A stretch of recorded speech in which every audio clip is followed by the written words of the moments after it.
ഫ്ലവേഴ്സിന്റെ പിൻബലത്തോടെ 24ന്റെ പുതിയ സംരംഭം 24 study abroad. വിദേശ പഠനം ഇനി സുരക്ഷിത്. വിദേശ പഠനം ആഗ്രഹിക്കുന്നവർ ഉടൻ വിളിക്കൂ 9001 8001 800120.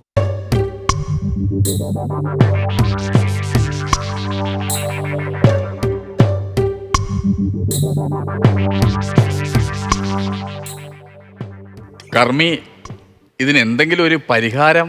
എന്റെ അടുത്ത് ചോദിക്കുന്നതിന് ചെയ്തു വെച്ചോന്നോണ്ട് നിൽക്കില്ല, അവന്റെ അടുത്ത് ചോദിച്ചു. സമ്പത്തെ ആരെങ്കിലും ചെയ്യുന്ന പ്രവൃത്തിയാണാടാ. അച്ഛന്റെ കർമ്മത്തിന് വേണ്ടി പിണ്ടച്ചോറ് ഉരുട്ടി വെച്ചപ്പോ അതെടുത്ത് കഴിക്കാന്ന് പറഞ്ഞു ആരെങ്കിലും ചെയ്യോ? ജീവിച്ചിരുന്ന സമയത്ത് അങ്ങേര് പാത്രത്തിൽ ഒരു ഉരുള ഉരുട്ടി അടിച്ചു കഴിഞ്ഞാൽ നീ കൈട്ടെടുത്ത് തിന്നും. മരിക്കുമ്പോഴെങ്കിലും ഒരു ഉരുള ഉരുട്ടി കൊടുക്കാൻ സമ്മതിക്കൂലടാ? നീ സമ്മതിക്കൂല? അളി ഒരു കാര്യം മനസ്സിലാക്കണം. വെളുപ്പാങ്കാലത്ത് അളിയനല്ലേ വിളിച്ചോടത്തി ഇവിടെ കൊണ്ടുവന്നത്. ഒരു കാലിച്ചായ പോലും കുടിച്ചിട്ടില്ല, അറിയാമോ? ഞാൻ എന്റെ മുമ്പ് ഈ നെയ്യിൽ പെരട്ടി എണ്ണു എടുത്തിട്ട് കഴിഞ്ഞാൽ താരായിരുന്നാൽ തിന്നോലും. കർമ്മി, ഒന്നും കൂടെ ഉരുട്ടി കറക്കിയൊന്ന് വിടാവോ? ഞാൻ ശരവണ ഹോട്ടലല്ല നടത്തണം. നീ പറയുമ്പോൾ ഇതിന് ഓരോ കാര്യങ്ങളും രീതികളും ഉണ്ട്. ഇനി ഇത് നടക്കണമെങ്കിൽ ത്രിസന്ധി ആവണം, മനസ്സിലായില്ലേ? ത്രിസന്ധി? പിന്നെ പ്ലൂട്ടോയെ ശുക്രൻ വളയണം. ഈ ശുക്ര ആളെങ്ങനെ? കിടുക്ക് സാധനമാണ്. പ്ലൂട്ടോയ്ക്ക് 10-250 രൂപ കൊടുത്തു കഴിഞ്ഞാൽ വളച്ചെടുക്കാൻ പറ്റുമോ? അത് എങ്ങനെയെങ്കിലും ഒന്ന് ഇതെന്തറിഞ്ഞിട്ടാണ് പറയുന്നത്? ഇതൊരു കർമ്മമാണ്. ഇനി ത്രിസന്ധി സമയത്ത് മാത്രമേ മുഹൂർത്തമുള്ളൂ, അപ്പോഴേ ഇത് ചെയ്യാൻ പറ്റുള്ളൂ എന്ന്. എല്ലാത്തിനും കാരണം നിന്റെ ആർത്തിയാണ്. എന്തിനാ നീ ആർത്തി കാണിക്കുന്നത്? നിനക്ക് അങ്ങ് ചെന്ന് കഴിഞ്ഞാൽ ഇഡ്ഡലി സാമ്പാർ ഞാൻ മേടിച്ച് തരൂലടാ വീട്ടില്. അല്ല, ഞാൻ ഒരു കാര്യം ചോദിച്ചോട്ടാ, ഇതിന് മുമ്പ് എവിടെയെങ്കിലും വച്ചിട്ട് ഇതുപോലെ പിണ്ടച്ചോറെടുത്ത് തിന്നിട്ടുണ്ടാ? ആ, തിന്നിട്ടുണ്ട്. നമ്മളെ അപ്പാപ്പന്റെ കർമ്മത്തിന് ഞാൻ ഈ പിണ്ടച്ചോറെടുത്ത് തിന്നു. അന്താ അവിടുത്തെ കർമ്മി പറഞ്ഞെന്തെന്നറിയാമോ? ഇനി 50 വർഷം കഴിഞ്ഞാലേ ഇനി കർമ്മം നടക്കാവുന്നു. അല്ല, ഇങ്ങനെ എടുത്ത് കഴിച്ചോണ്ട് ഞാൻ ചോദിക്കുക, ഇനി വല്ല കൊക്കോ പുഴുവിന്റെ പ്രശ്നമാണോ? കൊക്കോ പുഴുവൊന്നും അല്ല. എനിക്കൊന്നും യമഹ ബൈക്കിന്റെ എഞ്ചിനാണ്ട വയറ്റി ഇരിക്കുമെന്നാണ് തോന്നുന്നു. അല്ലെങ്കിൽ ഇതൊക്കെ എടുത്ത് തിന്നോ ആരെങ്കിലും? ഏതെങ്കിലും മനുഷ്യർ കഴിക്കുന്ന കാര്യമാണോ? എന്തായാലും മുടങ്ങാനുള്ള കർമ്മം മുടങ്ങി. ഇനി എല്ലാം ഒന്നേന്ന് ചെയ്യണം. കൃത്യമായിട്ട് പറഞ്ഞു തന്നാലേ എനിക്കത് ചെയ്യാൻ പറ്റൂ. ഈ മരിച്ച നിങ്ങളുടെ അച്ഛന് ആഗ്രഹം വല്ലതും സാധിക്കാതെയാണോ പോയത്? അല്ലല്ല, ആഗ്രഹമൊക്കെ സാധിച്ചിട്ടാ പോയത്. അച്ഛൻ്റെ അടുത്ത് പറഞ്ഞൊരു മൊബൈൽ ഫോൺ വേണോന്ന് പറഞ്ഞാൽ ഞാൻ കിടുക്കാച്ചി ഒരു ഐഫോൺ മേടിച്ചു കൊടുത്തായിരുന്നു. അതെ, ഈ ഐഫോൺ തന്നെയാണ് സത്യം പറഞ്ഞ അച്ഛന്റെ ജീവൻ എടുത്തത്. ഐഫോൺ ഇങ്ങനെ എടുത്ത് നോക്കിക്കൊണ്ടിരുന്ന് ഇങ്ങനെ ഒരു വിളി. ഞാൻ നേരെ ഒരു 108 കയറ്റി ആശുപത്രി കൊണ്ടുപോയി. ആശുപത്രി കൊണ്ടുവന്നപ്പോൾ ഡോക്ടർ ഐസിയു അങ്ങ് കയറ്റി. ഞാൻ അങ്ങോട്ടും ഇങ്ങോട്ടും ഒക്കെ നടന്നു. അപ്പൊ ഒരു നേഴ്സ് വന്ന് പറയുന്നു, വളരെ ക്രിട്ടിക്കൽ സ്റ്റേജ് ആണ് സംഭവം, ഒരാളെ പേര് പറയുന്നുണ്ടെന്ന് പറഞ്ഞു. അയ്യോ, എന്റെ പേരായിരിക്കും. എന്നെ ഭയങ്കര ഇഷ്ടമാണ് എന്റെ അച്ഛന്. അളിയന്റെ പേരൊന്നും അല്ല. അപ്പൊ ചേച്ചിയുടെ പേരായിരിക്കും. ചേച്ചിയുടെ പേരും അല്ലെന്ന്. അല്ലെങ്കിൽ ഭാര്യയുടെ പേര്? അവരാരെ പേരല്ല, ഒരു മൊട്ട ജോണി എന്ന് പറഞ്ഞ ഒരാളിന്റെ പേരാണ് അവർ പറയുന്നത്. മൊട്ട ജോണി? എനിക്ക് സത്യം പറഞ്ഞ അങ്ങനെ ഒരാൾ നമ്മുടെ കുടുംബത്തിലില്ല. മൊട്ട ജോണി ഇല്ല. ഞാൻ വന്ന് പലരിടത്തും ചോദിച്ചെന്ന്. ഇവരെല്ലാം ഈ പേര് ചോദിക്കുമ്പോ തിരിഞ്ഞു നടക്കുക. അയ്യോ, അതാരായിരിക്കും? കർമ്മിക്കറിയോ? പൊട്ട ജോണിയെ പിന്നെ അറിഞ്ഞൂടത്തത്? എന്റെ സീനിയർ അല്ലേ, അമേരിക്കയിലെ വലിയ കർമ്മിയാണെന്ന്. മൊട്ടയിലെ കൂടോത്രോണ് മെയിൻ. പിന്നെ ഒരു കാര്യം കൂടി എനിക്ക് ചോദിക്കാനുണ്ട്. മാനസിക സമ്മർദ്ദം വല്ലതും ഈ പുള്ളിക്ക് ഉണ്ടായിട്ടുണ്ടോ? എനിക്ക് തോന്നുന്നുണ്ട്. കാരണം 3-4 മാസങ്ങൾക്ക് മുമ്പ് നമ്മളെ കുളക്കടവിന്റെ അവിടെ കുറെ പെണ്ണുങ്ങൾ അച്ഛനെ നനഞ്ഞ തോളത്തിന് അടിച്ചിട്ടുണ്ട്. അനഞ്ഞ തോർത്തിനടിച്ച് അങ്ങനെ മാനസിക സമ്മർദ്ദം വരും? സമ്മർദ്ദം വരും. നമുക്ക് ഏകദേശം ഒരാഴ്ചയോളം വെളിയിറങ്ങാൻ തോന്നില്ല. ഒരു മന്ദാരവും തലയ്ക്കൊരു മന്ദാരവും.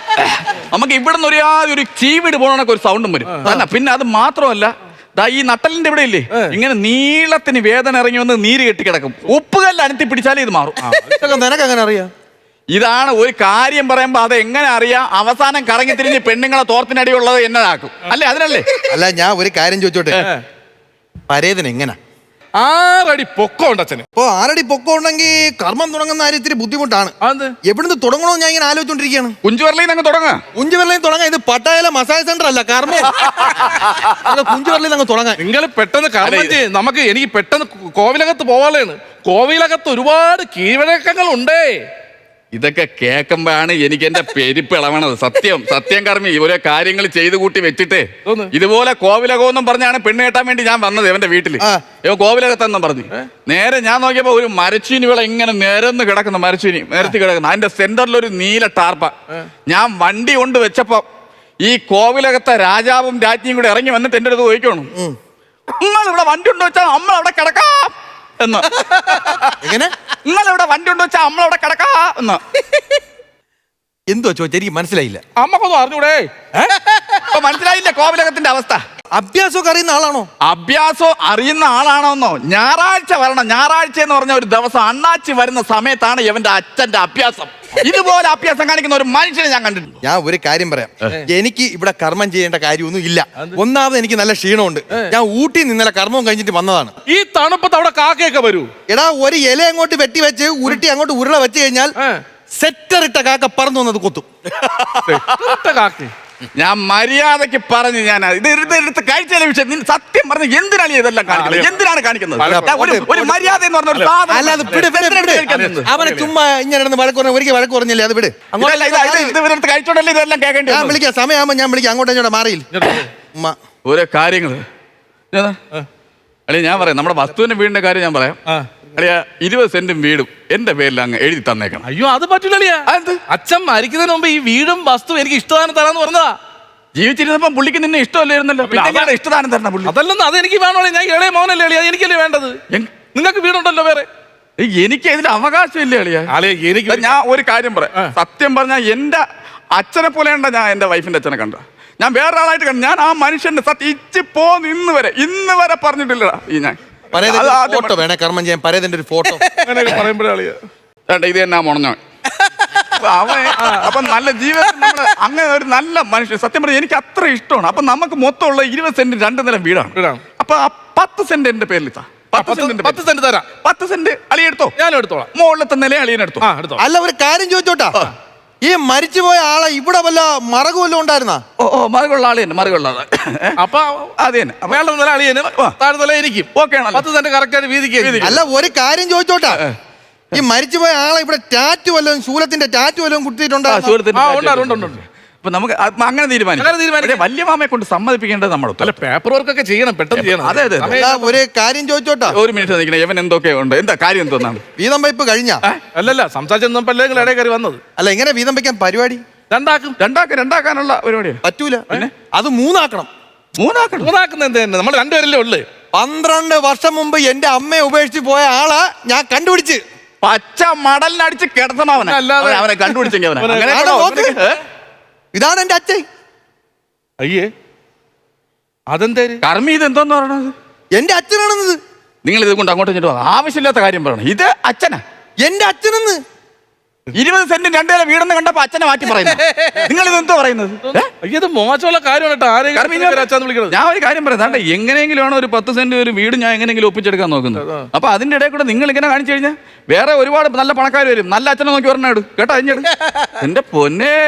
അല്ല, എന്റെ അച്ഛനാണെന്ന്. നിങ്ങൾ അച്ഛനാണെന്ന് പറയുന്നത് നിങ്ങൾ അതിന് തെളിവാ? നിങ്ങൾക്ക് സംശയം ഉണ്ടെങ്കിൽ എന്റെ ചേട്ടന്മാരെ വിളിച്ച് ചോദിക്കാലോ. നിന്റെ ചേട്ടന്മാരെ വിളി. എന്റെ ചേട്ടന്മാരെ വിളിക്കാം.